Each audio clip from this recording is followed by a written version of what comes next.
How many people in Hong Kong will turn out to vote? That's the main question as legislative elections are underway.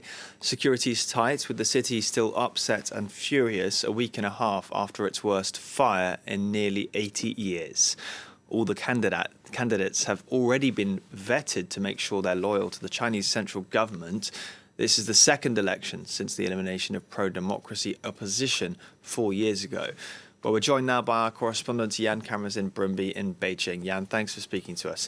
The result, though, is not really the issue at stake here, is it?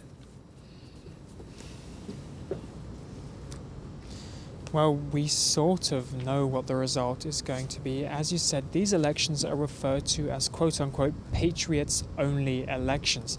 The meaning behind that is that the candidates have to be pre-vetted before, have to be seen to agree with certain principles, largely that they have to be squarely behind the regime, the government in Beijing. And it also means that pro-democracy voices, since these electoral reforms were introduced, have been largely silenced when it comes to these elections. The last election, there was a turnout of around 30%, not very high.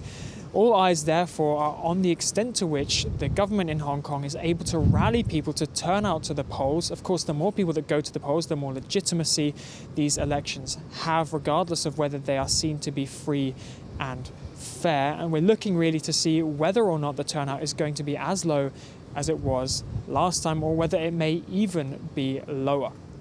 And yeah, and I'm sure viewers will remember all these pictures we saw of that devastating fire. Could this affect the turnout as well? That's another big question that has been on the minds of people in Hong Kong. At the moment, it's speculation. We just don't know how many people are going to turn out. What I can tell you is that this large fire that killed, at the moment, almost 160 people, ripped through an entire community in Hong Kong, has of course had a devastating impact on people in Hong Kong.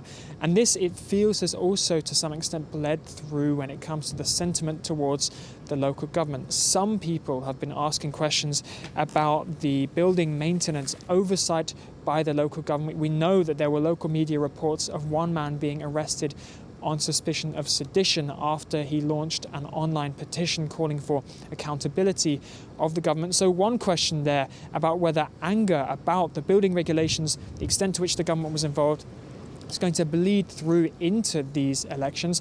On the other hand, also the way in which the local government there has reacted to this fire, trying to clamp down on journalists, warning foreign media, foreign countries, foreign individuals not to meddle in or use this as an excuse to undermine Hong Kong's government. That is another element that could also potentially have an impact on the willingness of people to turn out. John Lee, that's the Hong Kong chief executive, the leader of Hong Kong, if you will, he's called on citizens to vote, suggesting that the vote will promote new reforms. But polls close at 11:30 p.m. tonight. We're going to have to wait and see if Hong Kongers have listened to what he said. Camenzind Broomby there for us in Beijing. He was speaking at about 1 p.m. local time. That's the time in Hong Kong as well, so plenty of voting still going on for the rest of the